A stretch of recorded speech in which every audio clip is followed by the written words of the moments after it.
বিষয়ক মন্ত্রণালয়ের সম্মানিত সচিব জনাব খলিল আহমেদ।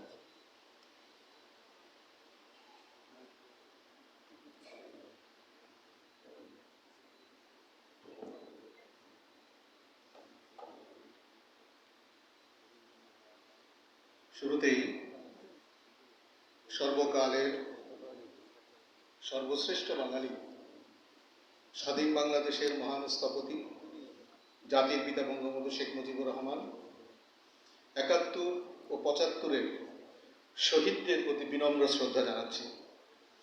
বিশ্বকবি রবীন্দ্রনাথ ঠাকুরের ১৬৩তম জন্মবার্ষিকী উদযাপনের উদ্বোধনী অনুষ্ঠানে প্রধান অতিথি মাননীয় স্পিকার বাংলাদেশ জাতীয় সংসদ, সভাপতি মাননীয় প্রতিমন্ত্রী সংস্কৃতি বিষয়ক মন্ত্রণালয়, বিশেষ অতিথি, স্মারক বক্তা, স্বাগত বক্তা এবং উপস্থিত সুধীবৃন্দ, আসসালামু আলাইকুম এবং শুভেচ্ছা জানাচ্ছি।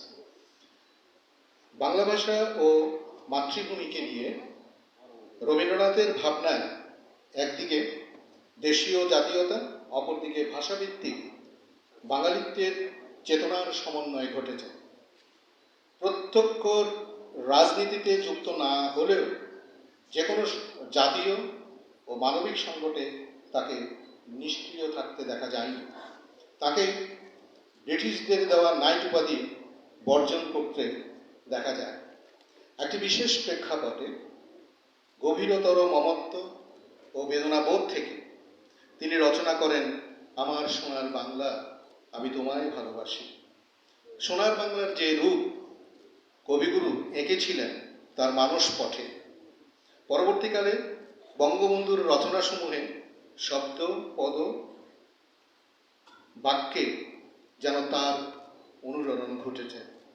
বঙ্গবন্ধু নয়াচীন গিয়েছেন, জাপান গিয়েছেন, কিংবা বাংলার কোনো প্রত্যন্ত গ্রামে যখন তিনি ঘুরে বেড়িয়েছেন, সর্বত্র তিনি তার বাংলাকে খুঁজেছেন সোনার বাংলা হিসেবে।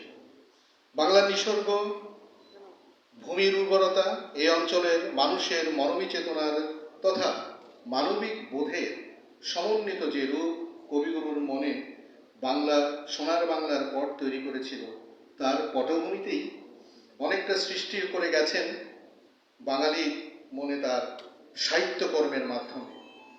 আর সে পটভূমিতেই পরবর্তীকালে বাংলার মানচিত্র এঁকে দিয়েছেন জাতির পিতা বঙ্গবন্ধু শেখ মুজিবুর রহমান। নোবেল বিজয়ী রবীন্দ্রনাথ বাংলা ভাষাকে পৌঁছে দিয়েছেন বিশ্বের আসরে। বাংলা ভাষার বিকাশের চূড়ান্ত পুরুষ যখন রবীন্দ্রনাথ, তখন বাঙালি জাতির রাজনীতির কবি হয়ে আসেন বঙ্গবন্ধু।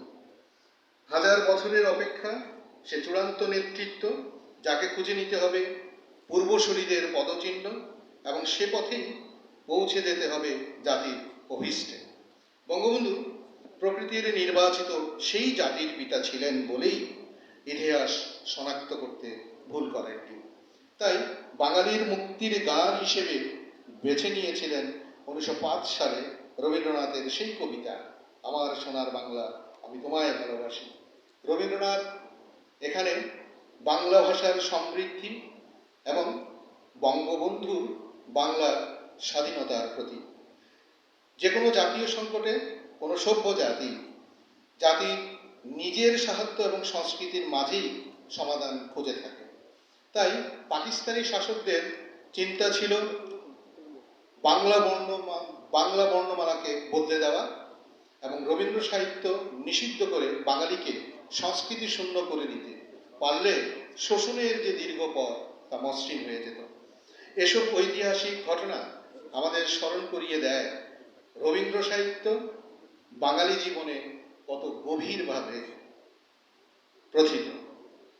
জাতীয় স্বাতন্ত্র্য এবং আত্মপরিচয় সন্ধানে রবীন্দ্রনাথ ও বঙ্গবন্ধু আমাদের কাছে ক্রমেই অধিকতর প্রাসঙ্গিক হয়ে উঠেছে। আমাদের মুক্তির পথ তাই একদিকে ভাষায় বিপুলভাবে সাহিত্য চর্চা, অপরদিকে সাহিত্য পুনঃ পাঠ এবং অনুসন্ধানের মাধ্যমে আত্মশক্তির পরিচয় আগামী প্রজন্মের সামনে তুলে ধরা। তাহলেই কেবল আমরা প্রজন্মকে বিভ্রান্তির কবল থেকে রক্ষা করতে পারব এবং সমৃদ্ধ আগামী বাংলাদেশ গঠনে এগিয়ে যেতে পারব। মুক্তি ও সমৃদ্ধির এই লড়াইয়ে রবীন্দ্রনাথ ও বঙ্গবন্ধু হোক আমাদের পথের দিশারি।